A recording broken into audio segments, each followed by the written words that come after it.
En Periodistas, la serie de Capital 21 que tiene el aire limpio que México quiere respirar, Sara Lovera y Roberto Rodríguez Baños, lamentamos la ausencia de José Reveles, pero bueno, la gente circunstancialmente tiene partes de su vida privada que no pueden ser compatibles con sus actividades, sobre todo si son tan públicas como esta. Y agradecemos, nos complace enormemente la presencia de Ismael Carvalho Robledo. Iba a decir Carvalho. Ismael es un compañero de la comunidad de trabajo de Capital 21. Tiene a su cargo una importante serie que se llama Plaza de Armas, sobre cuya denominación le preguntaba Sara hace un momento, antes de que comenzáramos la grabación, que por cierto está ocurriendo el lunes 18 de julio de este año, no de gracia, de 2011. Y bueno, le voy a pedir a Ismael que nos explique por qué Plaza de Armas. Bueno, antes que todo, muchas gracias por la invitación, me siento muy honrado por que lo hayan hecho y además esto tiene que ver un poco con el hecho de que cumplí 100 programas en Capital 21 e hice un comentario para Punto de Vista haciendo alusión a ello y después tú fuiste muy gentil en tu comentario, entonces ya ahí se empezaron a concatenar las cosas para que yo esté aquí, así que muchas gracias por la invitación. Bueno, lo de Plaza de Armas fundamentalmente tiene un sentido histórico, ideológico, en el sentido de que la Plaza de Armas, digamos que representa el lugar simbólico con el que se articuló todo el continente hispanoamericano, de tal suerte que en todas las ciudades, bueno, en todas las ciudades, iba a decir en todas las ciudades importantes, pero en realidad en todas las ciudades hispanoamericanas hay una plaza de armas. Entonces, la idea que estoy, digamos, deslizando es que, como en un principio este proyecto estaba pensado para hacer, bueno, sigue siendo por internet, entonces yo decía, como es por internet, pues lo puede escuchar cualquiera que hable español. Y entonces por eso la idea de Plaza de Armas y la idea un poco de Hispanoamérica y del pensamiento en español. En ese sentido más o menos es la... Y claro, la Plaza de Armas pues es la unidad política del proceso de construcción continental, ¿no? Es el centro neurálgico del sistema. Del sistema. Que era un proceso en desarrollo, y que sigue siendo.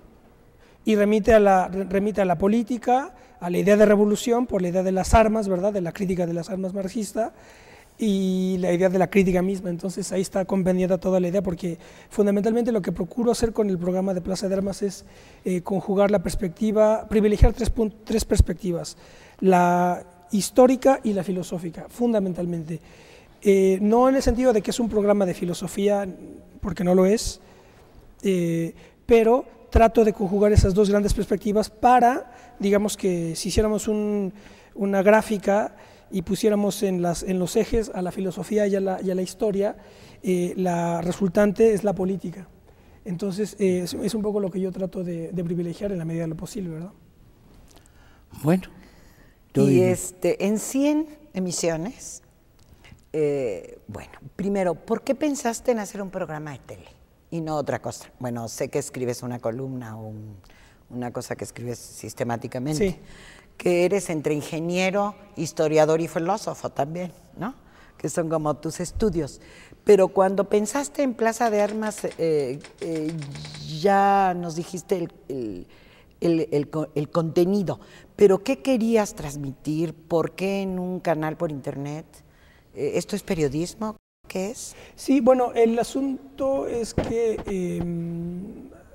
pues yo evidentemente que nunca me hubiera imaginado que iba yo como ya lo digo, yo soy ingeniero de formación, entonces jamás imaginé que yo iba a estar aquí, en realidad. Pero después, sobre todo por circunstancias de orden político, me fui involucrando con la historia y con la filosofía. Y yo formo parte de una escuela filosófica, que es la Escuela de Oviedo. Yo tuve la fortuna de estudiar unos años en España, y ahí tomé contacto con esta escuela de filosofía que gira en torno del corpus teórico de Gustavo Bueno. y desde esos años comencé a escribir mensualmente en la revista del grupo, que es una revista por internet que se llama El Catoblepas. Y como todo el trabajo está desarrollado fundamentalmente en internet, nos planteamos el problema siguiente, que es importante escribir, pero en estos tiempos de tanto auge de medios de comunicación es importante también tener presencia mediática, no por un protagonismo burdo de querer estar en televisión, sino porque pues quizá desafortunadamente cada vez la gente lee menos, ¿verdad?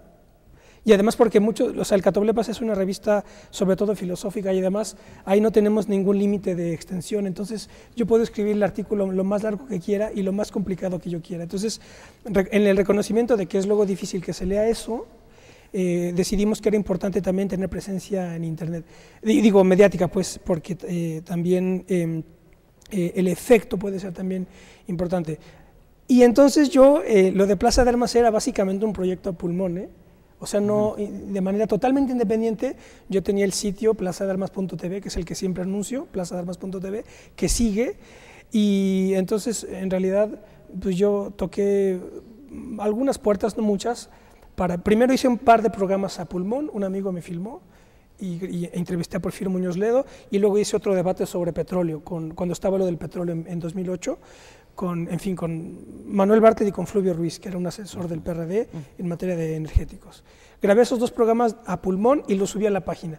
Y yo en realidad yo quería ir así, pues, muy modestamente con lo que se pudiera y promoverlo, etc. Hasta que después me acerqué a Capital 21 y Héctor Severa, con toda la amabilidad, que es lo que yo comenté en el comentario, y de hecho hice un artículo en Catoblepas mencionando esto. Héctor Severa, con toda la amabilidad y la generosidad, me dijo que, porque yo le decía, oye, yo solo quiero que me ayuden a producir mi programa, me des mi DVD y yo lo subo a mi página y ya. Y con eso yo me doy por satisfecho, y Héctor me dijo, sí, claro, no, pues te lo producimos y te metemos a la programación de Capital 21. Y yo, pues muy bien, pues. ¿Y aquí estás? Y aquí estoy. Oye, ¿por qué el grupo filosófico de Oviedo, la Escuela de Oviedo, se identifica con el Catoblepas, que es un animal mítico con cuerpo de búfalo y cabeza de cerdo, cuya espalda está cubierta de escamas que le protegen y su cabeza mira siempre hacia abajo? Su mirada o respiración podrían convertir a la gente en piedra o matarlas. Plinio lo describió como una criatura de tamaño medio, lenta, con una cabeza pesada, vuelta siempre hacia el suelo. Pensó que su mirada, como la del basilisco, era letal, lo que hacía bastante afortunado que su cabeza fuera tan pesada. Bueno, ahí va, Plinio nos da la clave. El asunto es que como la Escuela de Oviedo tiene dos revistas, una es el Basilisco y la otra el Catoblepas. Bueno, evidentemente que es la referencia clásica por la propia tradición filosófica en la que nos situamos, pero sobre todo porque tanto el Catoblepas como el Basilisco tienen que ver con la crítica radical. Entonces el Catoblepas mata a quien lo mira, y es la idea de la crítica. La crítica tritura la realidad primero y luego la reconstruye, ¿verdad? Pero la clave es que la clave del Catoblepas es que es crítico e implacable. Y además, como es una escuela, la Escuela de Oviedo es una, a ver, esto es muy arriesgado decirlo, pero bueno, claro, porque tengo que explicarlo, digo, dar argumentos, ¿verdad? Yo creo que lo voy a decir así y luego ya lo explicamos si quiere. Para mí Gustavo Bueno es el filósofo más importante de nuestro tiempo. Por eso digo que es bastante arriesgado lo que digo, ¿verdad? Y la Escuela de Oviedo está organizada en función de su sistema. Claro, es que me estaba haciendo bolas. Lo digo por lo siguiente, porque el Catoblepas, como mira a la Tierra, como siempre está viendo la Tierra, es la idea del materialismo, porque el sistema de Gustavo Bueno es conocido como materialismo filosófico. Es, digamos, a mi juicio, la síntesis más importante que se ha hecho de la racionalidad materialista, sobre todo caída de la Unión Soviética, porque la clave de nuestro tiempo ideológico, nuestro presente ideológico, se marca en función de la caída de la Unión Soviética, aunque muchos estarán felices con que se haya caído, pero en realidad es lo que en ese marco seguimos discutiendo los problemas, la izquierda, la derecha, el socialismo, etc. Y además, bueno, entonces nada más para no olvidar lo del Catoplepas. Eso de mirar a la Tierra es la crítica al idealismo, es ver lo que hay en la Tierra. Por eso también las referencias son totalmente cerradas y encajan geométricamente, porque el basilisco es quien lo ve muere, quien lo ve. Y el Catoplepas mata a quien él ve, ¿no? Entonces la idea de crítica radical, crítica materialista y ver a la Tierra siempre criticando el idealismo. Cubrirlo por los dos lados. Vaya. Bueno. Entonces la Escuela de Oviedo se reconoce además como una escuela filosófica súper radical de la realidad, claro, la que está pasando. Claro. Debe tener posiciones frente a lo que es la guerra o frente a lo que son las relaciones humanas. ¿Cómo las ubicarías tú? ¿O qué son los sistemas políticos que tú dices en algún momento en tu biografía que odias la política? No, a los políticos y a los políticos menores, sobre todo, a los efímeros sin obra, como dicen por ahí. Sí, al oportunista es el que no soporto, y además no soporto porque todo lo que hacemos aquí es político, pero en un sentido clásico, ¿sabes? Platónico, sí, claro, aristotélico. No. Entonces yo lo que digo por ahí, en un texto que tengo por ahí, es que yo al que no soporto es al que dice que le gusta mucho la política. Que son un montón de políticos que dicen eso, porque la política no es un gusto. Estarías hablando de lo que Nicolás Guillén llamaría la chuchería fundamental. La chuchería fundamental, así se llama. Eso dice Nicolás Guillén, sí.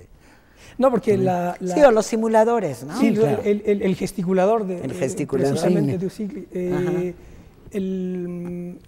Porque, a ver, cuando yo escucho a un político, y los he escuchado y mucho, a un político explicar que está en política porque le gusta la política, me doy cuenta que es un ambicioso. Sí. Inmediatamente te das cuenta que si explica las razones, o sea, si sus razones por las que está haciendo política es porque le gusta, pues ya se fastidió el asunto, porque si tú miras la historia universal en general y la historia de la política fundamentalmente está vinculada con dos cosas, que no son un gusto, que es la guerra y la revolución. Entonces, ¿cómo te puede gustar eso? Las dos cosas son bélicas. Las dos cosas son, digamos, trágicas y muy serias, digamos. Entonces, quien está haciendo política por gusto es un frívolo. A eso me refiero, ¿no? Entonces, yo me acerco a la política desde otro ángulo, desde el ángulo histórico-filosófico, precisamente. Entonces, lo que yo explicaba ahí más o menos es que, como yo tengo formación de ingeniero, pues me fui acercando primero a la política con un cierto, como decía Gramsci, ¿verdad?, un cierto optimismo de la voluntad. Me acerqué a cierta actividad política cuando era un poquitín más joven, digo, tampoco es que sea un viejo, pero más joven, hace años, ¿verdad? Pero después, digamos que fui evolucionando intelectualmente. Cuando digo intelectual, lo digo entre comillas. Sí, porque en tu cabeza, en tu... Sí, no, lo dices en el sentido preciso, pues es intelectual preciso. No es un señor que tiene una lechuga por cabeza, no, lo que pasa es que yo soy... o que es un monstruo diferente al resto de la humanidad. Es una gente que ejerce su inteligencia, claro, en los sentidos que más se adecuan a su entorno, claro, y sus necesidades de todo orden. Eso es el ejercicio intelectual. Y es casi a veces la herramienta para, claro, sobrevivir. Y es claro, pero yo no voy de intelectual. Ajá. Ese es el asunto. Porque, o sea, ¿a qué voy? A que el intelectual para mí hoy es una figura sociológica. Ajá. Y es así el poeta que va de sensible, pero no tiene ninguna teoría de la historia, ni de la política, ni de nada, ¿no? Deja en paz al señor Paz. Ya me entendiste.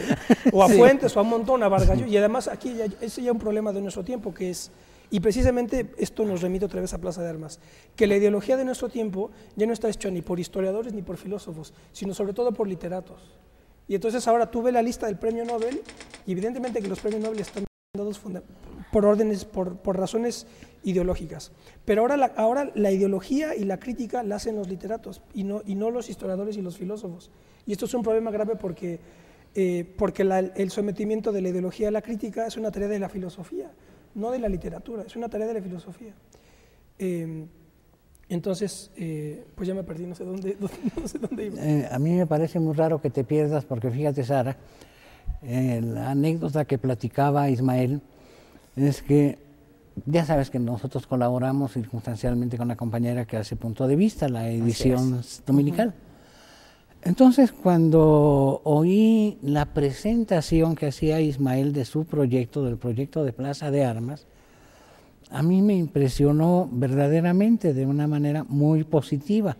Dije, qué singular es encontrar en esta época y en estos escenarios un hombre con una organización mental, una destreza intelectual y una lucidez y un recurso metodológico como el de este hombre, que sabe perfectamente qué es lo que está haciendo, por qué lo está haciendo y para qué lo está haciendo, y que está desarrollando una serie de televisión como el proyecto de recuperación de la memoria histórica, de la conciencia social y del proyecto futuro de una nación, de una sociedad, y a eso endereza referencias muy específicas como retratos de pensadores muy identificados con la construcción de la historia de la que somos productos, y las fechas y lo que ocurrió en esas fechas y todo. No hay, este hombre no da paso sin guarache dentro de esas ediciones. Y dije, me parece un prodigio de orden, una maravilla de recurrencia metodológica, y creo que de esto hay que hablar. Y por eso estamos aquí. Muchas gracias. Sí, porque además tenemos una crisis de jóvenes. Tú eres un hombre muy joven. Ahí yo te podría ubicar, quizá porque eres de la edad de mis hijos. Pero efectivamente la revolución de los medios de comunicación, de lo que se llaman las nuevas tecnologías de la comunicación, da la impresión, no estoy totalmente de acuerdo, hay versiones distintas, de que la gente se fue de leer y de pensar. Y no solo los literatos están haciendo los recursos ideológicos, sino los llamados líderes de opinión. Cuando tú vas a una reunión donde se discute cómo pensar, participar en política electoral en 2012 de un grupo de universitarios, muchos venidos del 68, y se levanta una señora de mi edad que ha recorrido una historia de lucha, etcétera, una persona distinta a mí, y dice, yo creo que Carmen Aristegui podría ser la candidata a la presidencia, porque es ahí donde se dice la verdad y se piensa. Yo digo, qué barbaridad, ¿no? Porque eso nosotros los comunicadores y las comunicadoras no mostramos más que la superficie de la realidad y sus elementos más evidentes, como para mover alguna acción quizá o para que la gente se informe, pero no para pensar. Y tú en Plaza de Armas lo que haces es que la gente piense. ¿Cuáles de tus entrevistas que has hecho te dejan más satisfecho? ¿Te parece que aportaron más a la crítica de una situación como la que está viviendo México? Bueno, son un montón. 100. Ya llevo un poquitín más, de hecho, pero ¿cuál será? La verdad no sabría cuál. ¿O de las que más te han gustado? Hay una que me gustó muchísimo, hice sobre un historiador español que está aquí en la ENA, me parece, sí. Tomás Pérez Bejo. Hizo un libro sobre los bicentenarios, una reinterpretación interesantísima.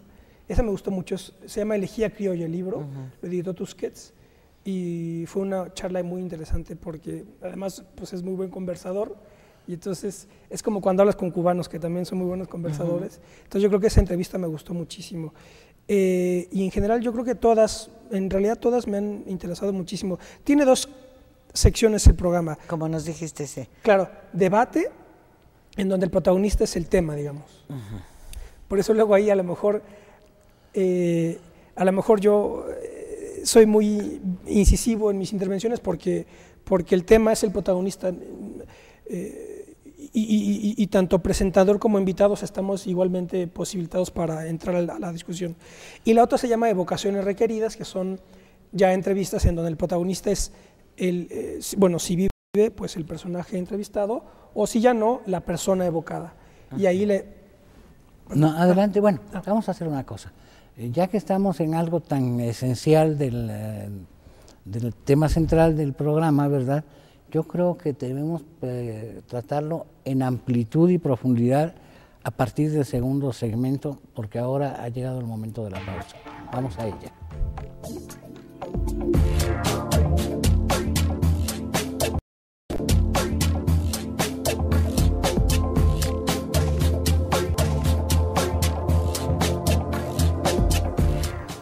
Entonces estamos en que Ismael Carballo nos va a describir la estructura de cada edición de su serie Plaza de Armas, y vamos a ello, compañeros. Son 2 segmentos, son 2 bloques. En eso estaba, sí. Sí, debates y evocaciones requeridas. Y digamos, la cuestión es que en ambos casos la idea es que no todo lo que está en la coyuntura es importante, porque mucha cosa es humo, ¿verdad? Entonces hay un montón de componentes y de figuras de la realidad histórica que tienen relevancia, pero que esta relevancia solamente se puede ver a una escala mayor.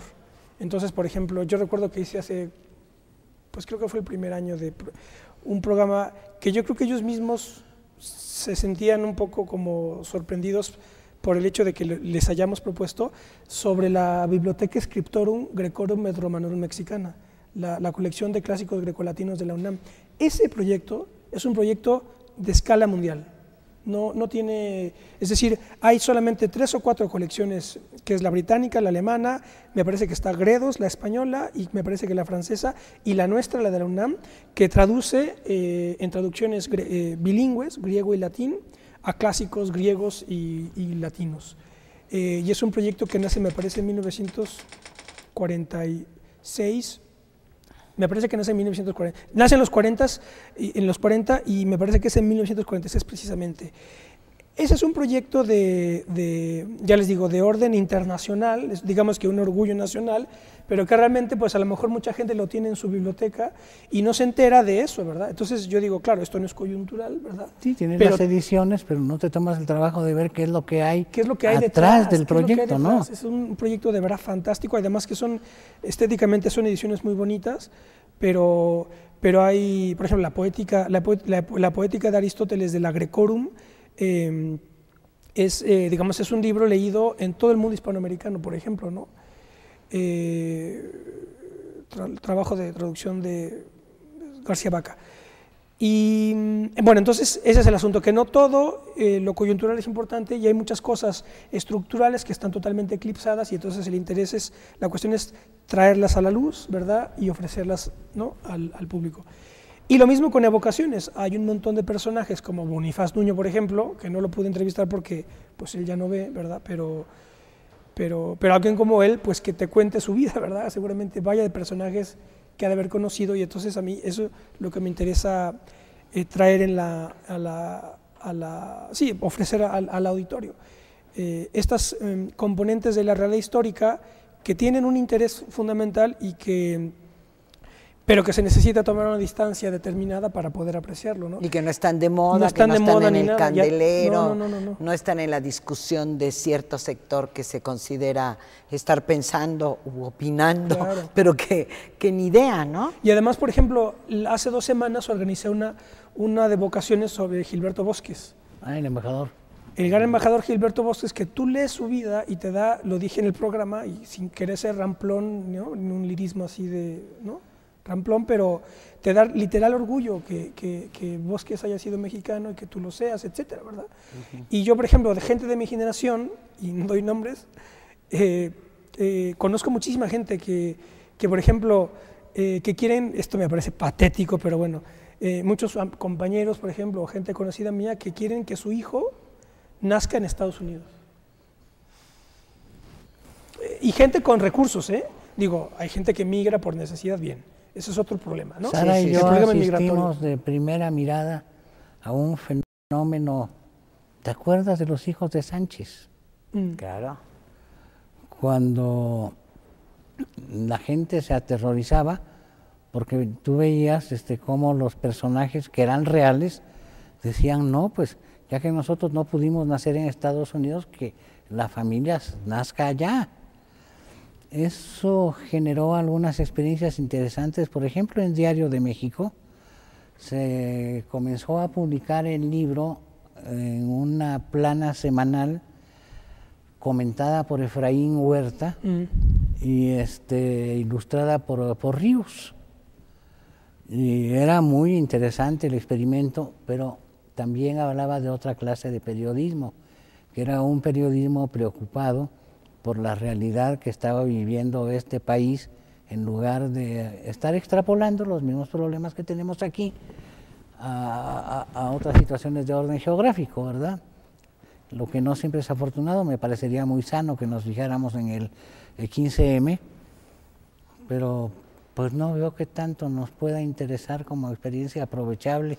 No, pero él habla de la enajenación de mexicanos que se supone que piensan o tienen recursos o pueden ir a la universidad. Y lo hacen. Y el modo de vida y el amor al imperio, dice, ojalá mis hijos nacieran en Estados Unidos. Y lo hacen, y entonces van y se van a no sé qué, a San Antonio, donde sea, a que nazca el niño, se haga por nacimiento, se haga norteamericano, y ya se vuelven para acá, ¿verdad? Sí. Y entonces, pero es como para salvarlos, ¿no? Claro, entonces siempre Finalmente, justifican, siempre hay razones para todo. Entonces te dicen, no, es que si él después quiere irse a estudiar a Estados Unidos, pues que tenga la facilidad. Sí, hombre, pero entonces yo digo, en el programa de Gilberto Bosques, tú te das cuenta que en la Segunda Guerra Mundial, con toda la catástrofe que se cernía sobre Europa, México era el paraíso de muchos. Así es. Y era un orgullo para muchos venirse a México, que les den la nacionalidad. O sea, era una cosa de verdad de aspiración. De aspiración, de que México era el país para muchos y además era el buque guía de todo el continente. O sea, toda la revolución cubana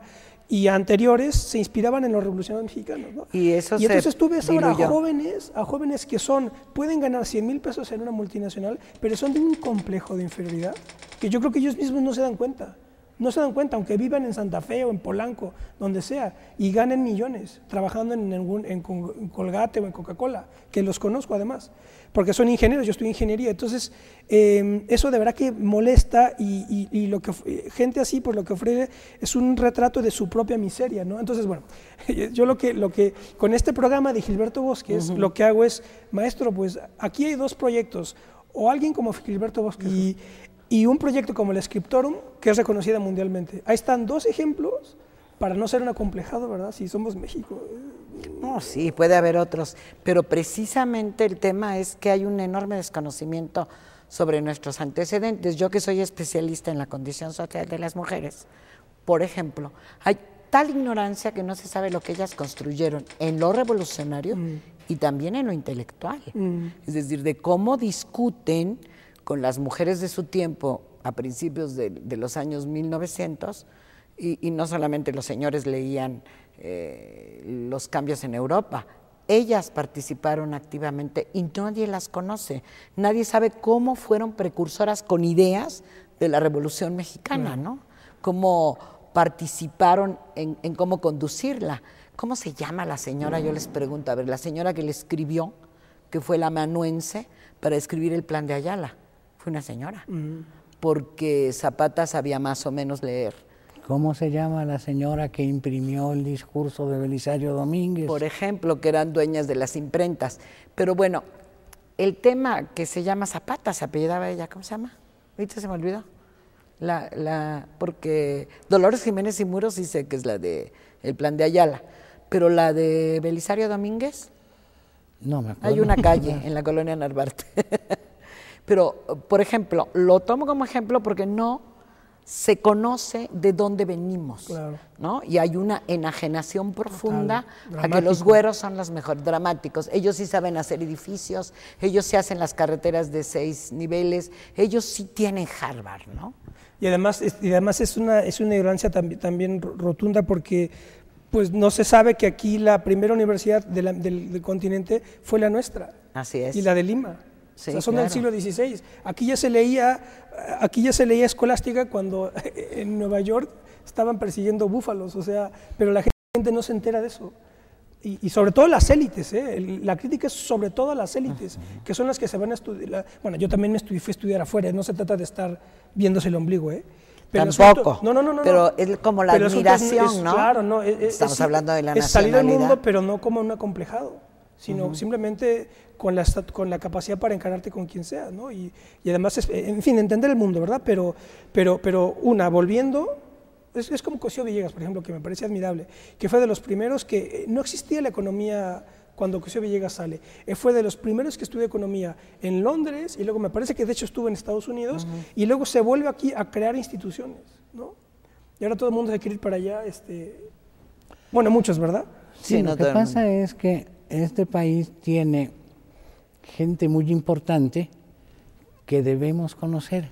El embajador Bosques, que es un símbolo espléndido, ¿verdad? Es un hombre con el valor y el talento necesario para representar un proyecto de nación que era el México de esa época, enfrentándose al nazifascismo y rescatando miles, no centenares, miles de judíos perseguidos, que iba y los sacaba del campo de concentración, que él mismo fue preso de los nazis. Aquí se hacen películas de Juan de las Pitas, y a nadie se le ha ocurrido tomar el perfil maravilloso, como decía López Velarde, ¿verdad?, de medalla, del embajador Gilberto Bosques, que es un personaje para darle orgullo a la historia de cualquier país del mundo.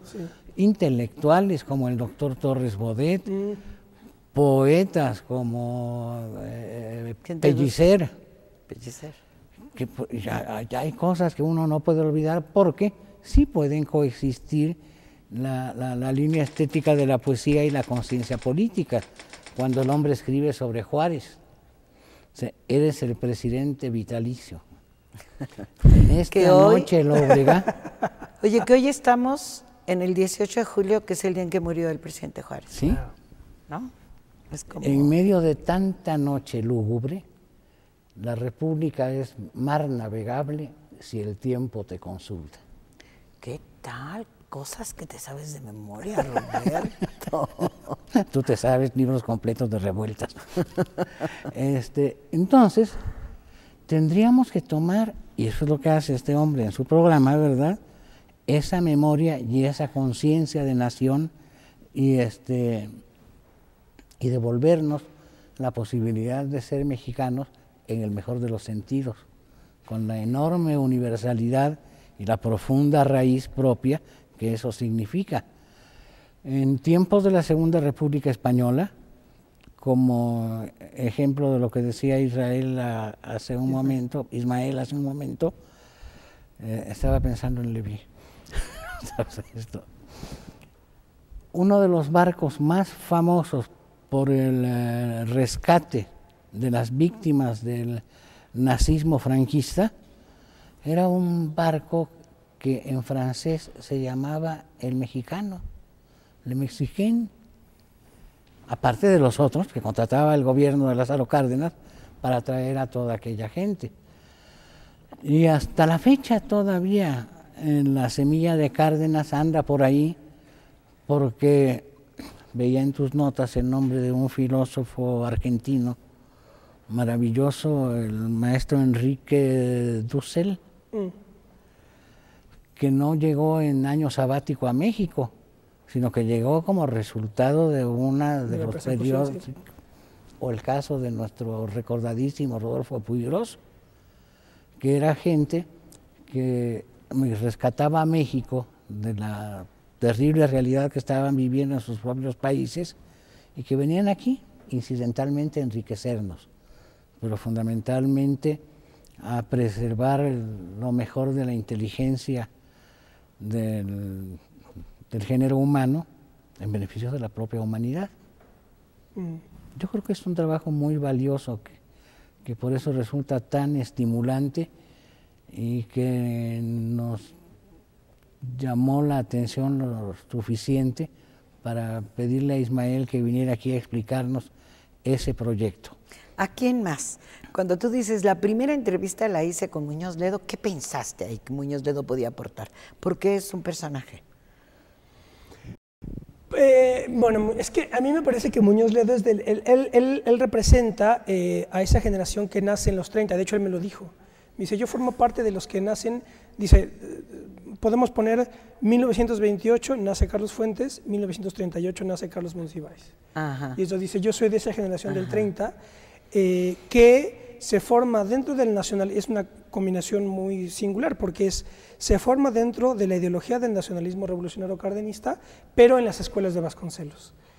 Y entonces sabemos bien que Vasconcelos y Cárdenas eran antagónicos, ¿no? Era el antagonismo, pero precisamente en esa dialéctica es como se explica, a mi juicio, buena parte del siglo XX mexicano. Y entonces a mí me parece que Porfirio Muñoz Ledo, objetivamente viéndolo, al margen, porque yo sé que es muy polémico y tantos cambios, en fin, genera mucha polémica, pero a mí me parece que es el representante de esa generación, el político, el representante que todavía leyó a Hegel, a Spengler y evidentemente que a Marx. Hoy, ¿qué político? Ninguno te dice... Él no solamente tiene estatura, desde mi perspectiva política superficial, de Muñoz Ledo, ¿cómo se dice esto? De jefe de Estado o de estadista, con una... Te cuento una cosa. Cuéntanosla al regresar de la pausa. Está bien.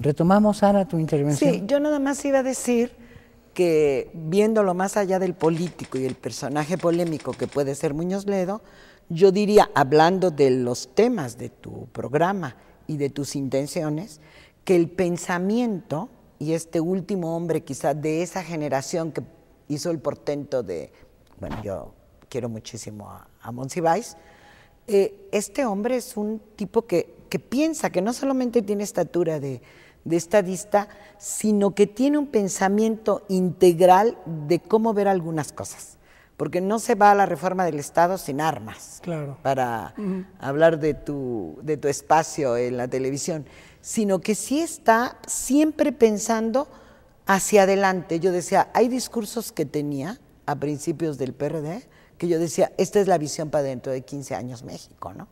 Y entre las cosas que me gustan mucho, es que es uno de los pocos políticos activos con estatura de estadista y pensadores que tiene introyectado que no, este mundo no camina solo del lado de los hombres, ¿no? Y que es un feminista, el Muñoz Ledo, y es el único político al que no había que hacerle tarjetas para decir también habla de los o incluye a las mujeres. Él lo incluye para su intervención en la Internacional Socialista.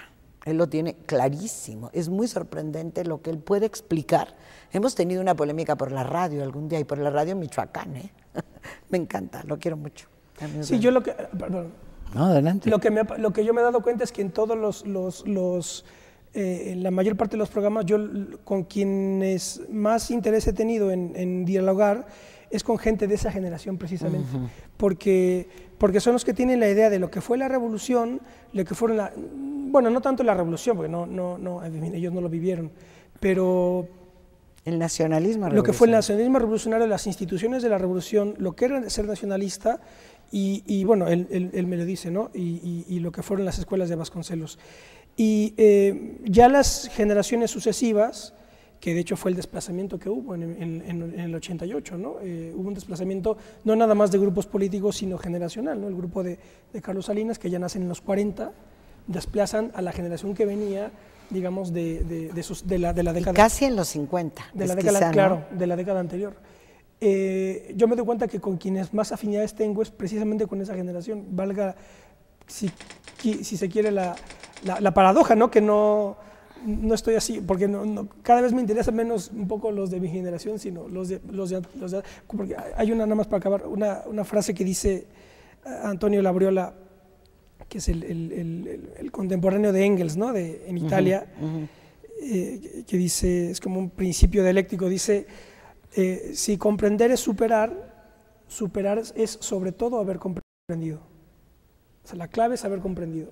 Y muchos tratan de superar sin enterarse de nada, y ese es el problema, ¿no? Que destrozan un montón de tradiciones sin saber ni siquiera lo que tienen en las manos.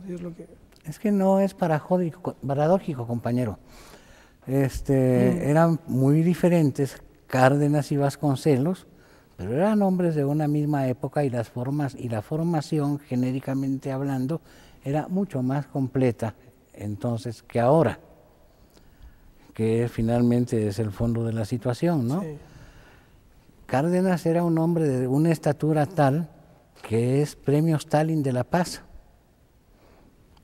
Y Vasconcelos, no hay que recordarlo, no hay que olvidarlo, en su gran hazaña bibliográfica, uno de los títulos que incorpora de inmediato es el Quijote.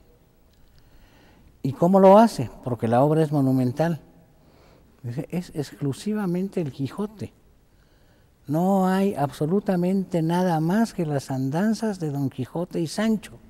Todas las historias colaterales, como dirían algunas personas ahora, son muy interesantes, pero no tienen nada que ver con lo que nosotros queremos que el alumno conozca, que es la figura universal de Don Quijote de la Mancha. Y trae un librito precioso. Es la de la colección verde, ¿no? Claro, Sí. claro. Y entonces eso te habla de cómo dentro de sus diferencias los hombres de esa época y de las subsecuentes hasta un momento determinado que es el 80 y tantos, ¿verdad? Los 50 generacionalmente hablando, tenían el común denominador de una formación integral que lógicamente da el resultado de que hablaba Sara, que se advierte en Porfirio Muñoz Ledo. En la parte liberal, claramente diferenciado de Vasconcelos. Pero Vasconcelos debe haber sido un pensador, un pensamiento, una acción fantástica. Mujeres de una estatura inmensa que ahora se han descubierto como poetas, como promotoras de la cultura en México, como escritoras, se enamoraron perdidamente de Vasconcelos. Porque aquí quería yo decir en su autobiografía, cuando habla de Adriana, y nos cuenta la historia de Adriana. Ariadna, ¿no? Adriana. ¿Era Adriana o Ariadna? No, era Adriana, que en realidad es Elena. Elena, Sí, sí. no Antonieta, ¿va? No, Antonieta no Valeria, es claro. Elena, no. Antonieta es La Valeria. pasión de Vasconcelos Era Elena Arismendi. Era Elena Arismendi.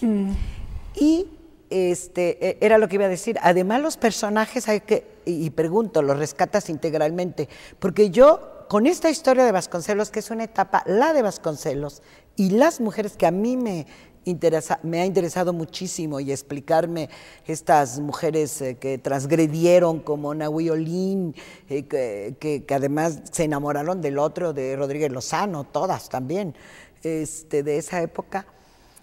Lo que me parece que habría que juntar un día era bajarlos del pedestal a los grandes pensadores o a los grandes políticos o a los grandes héroes, no de la manera como lo hace una vulgaridad del libro que anda por ahí.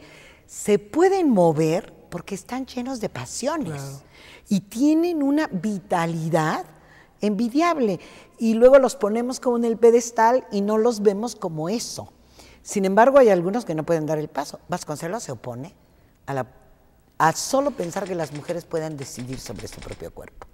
Y es el fundador del Día de la Madre y de una lucha en contra, ¿sí? Claro, y se pone en contra de la lucha de las yucatecas por el uso de los anticonceptivos, por ejemplo. Es un hecho histórico. Vasconcelos tiene un epílogo lastimoso. Independientemente de todas esas cosas de fondo que tú estás contando, anda por ahí un folletito, un opúsculo así que debe hacer crepitar su osamenta en la tumba, que se llama El Comunismo.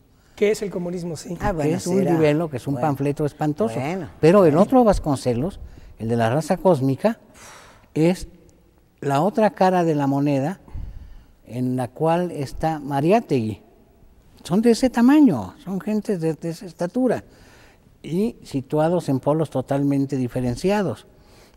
Lo único que no se les puede regatear es la estatura intelectual. Bueno, yo quiero que entres a esto de las pasiones contigo mismo. 36 años. Si vieran el currículum, se mueren. Sus aficiones de lectura no las encuentro en ningún muchacho de esta edad.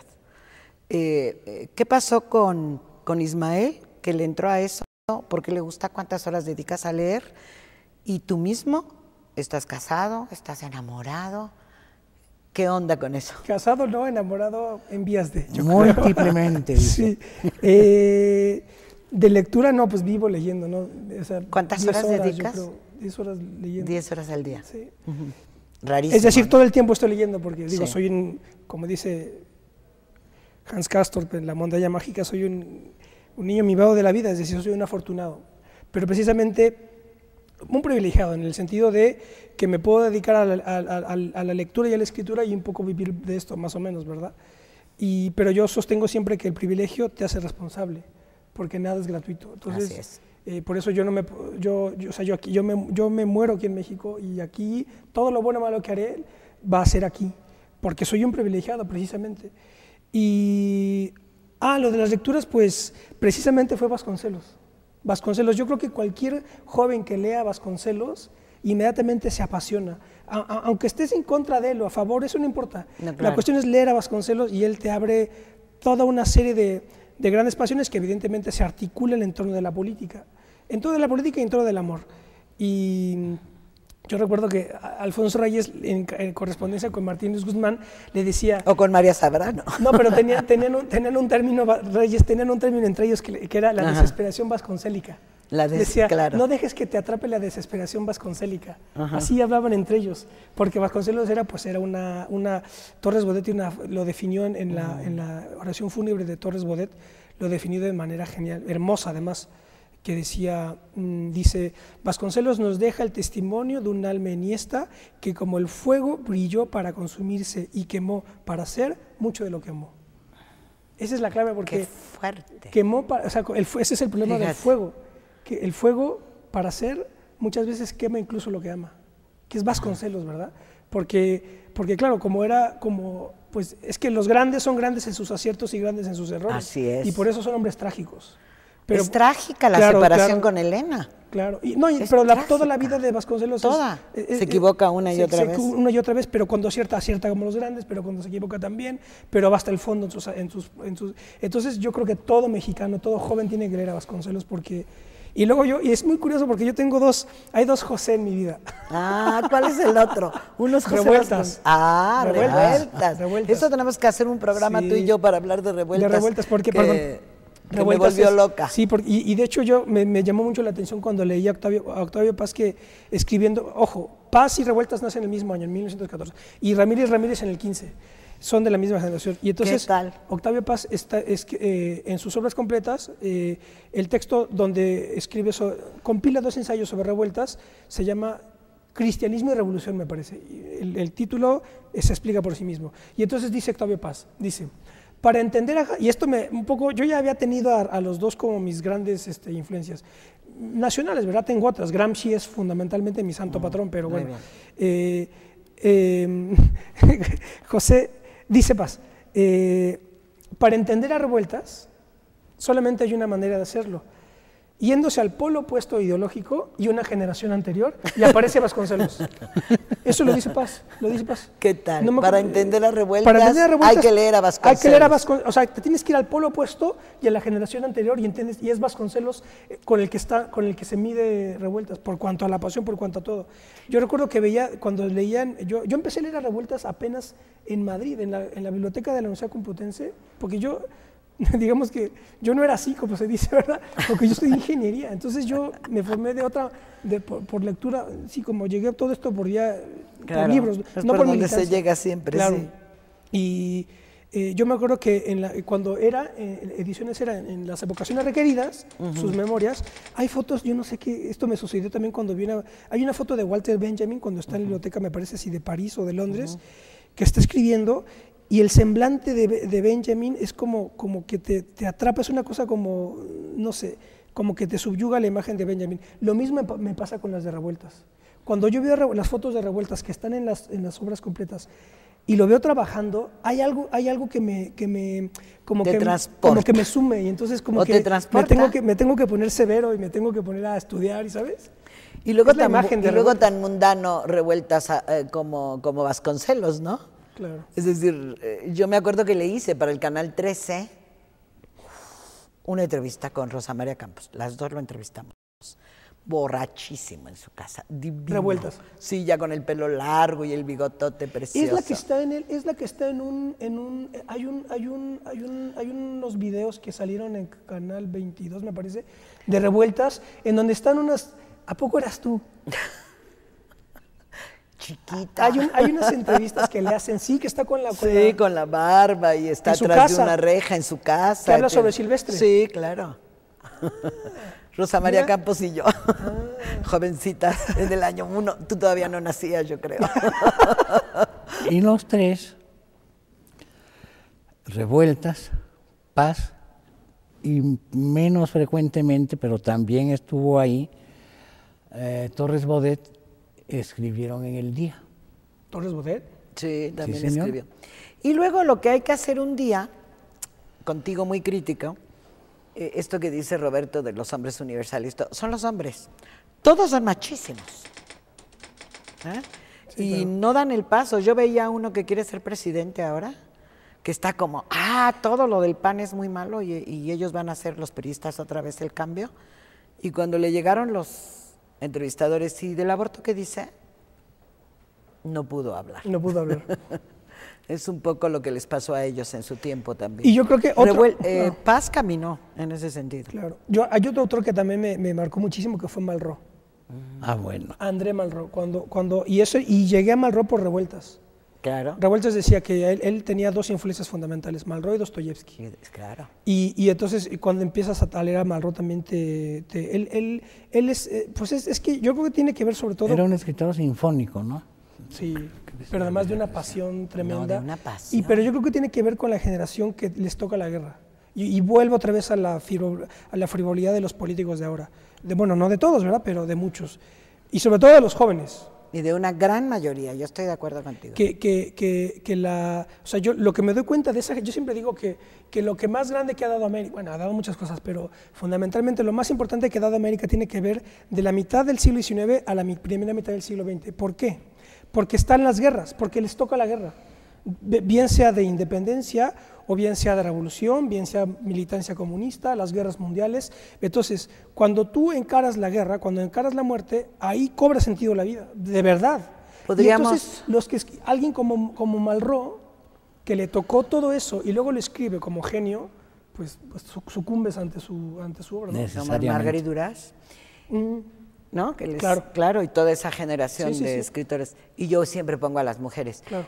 Habría esperanza entonces, Roberto, porque estamos en un momento tocando el fondo de las cosas en que estamos en una guerra impuesta, viviéndola en el país, donde hombres y mujeres se están preguntando por qué pasan cosas tan trágicas. Y entonces a lo mejor tenemos la esperanza de rescatar a los de tu generación todavía.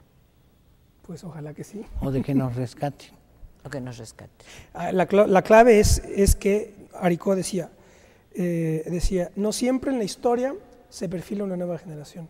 Eso que dices es fundamental. No siempre en la historia. Es decir, hay generaciones perdidas. Porque, claro. O sea, evidentemente que las generaciones se suceden las unas a las otras, ¿verdad? Pero él se estaba refiriendo a una gran generación ideológico, histórico-política. Y entonces dice, no siempre en la historia se perfila una nueva generación. Pueden pasar una o dos o tres de total mediocridad, ¿verdad? O sea, porque no basta con ser joven, porque ahora todos los jóvenes muy bien y los jóvenes hay que mimar. No, más o menos, momento. El joven también tiene que esforzarse, tiene que estudiar, y no nada más es vamos a hacerle fiestas a los jóvenes y que hagan su graffiti, que bueno, no sé, o sea, eso a mí me pone muy nervioso. De acuerdo. Que estudien también, y que estudien a Vasconcelos, y que lean y que se esfuercen, ¿no? Y que lean a Revueltas. Y que lean a Revueltas. Podríamos pensar entonces, a ver, generación de los 30 que dijiste, luego la de los 40 de mi padre, claro. ¿no? Que son las que les toca el 68. Que les toca el 68. Y luego podríamos hablar de un corte generacional del 68 y que no ha sido sustituido. ¿No reconoces nada que se produjo en el 68? Desde el punto de vista de pensamiento crítico. ¿Que nacen en el 68 o que les toca el 68? Que el 68 marca una nueva generación, esos jóvenes... Sí, pero no llegan al poder. O sea, el problema de los que les toca el 68 son mi papá es el 47, tendría 19 el 68. Sí. Y entonces esa generación ideológica, digamos... Ideológica, porque claro, los que llegan al poder son Salinas y compañía, que nacen en el 46, 47, 48. Pero el problema de la generación del 68 ideológica es que no llega al poder. Y ese es el drama. El líder Gortari va a la cárcel, llega al poder. Eberto va a la cárcel. Eberto va a la cárcel. Claro, podemos hacer una enorme... Tienes razón, nosotros no llegamos al poder, incluso reconociendo a otros como los de Nexos y esto, que son un poco esa generación, que no podemos estar en su contra, pero tampoco llegaron al poder. No, llegamos hasta lo testimonial. Sí. Que no es un mal oficio. No. Hoy lo pasamos bastante bien. Desgraciadamente hemos terminado porque se nos acabó el tiempo. Pocas veces decimos eso aquí. Decimos vamos a terminar porque ya es tiempo de hacerlo. Así lo había Pero hoy se nos ha ido muy rápido, efectivamente, muy bien. Oye, Ismael, muchísimas gracias por haber estado aquí. Placer, de verdad. Sara, querida. Muchas gracias, Roberto. Gracias, Ismael. Gracias a ti. Muchísimas gracias, como de costumbre, a la colaboración tan eficiente de la comunidad de trabajo de Capital 21. Muchas gracias, sobre todo a ustedes, por su atención. Para periodistas, la serie de este canal, donde tenemos el aire limpio que México quiere respirar. Los esperamos aquí a la misma hora, el mismo día, la semana entrante. Hasta entonces.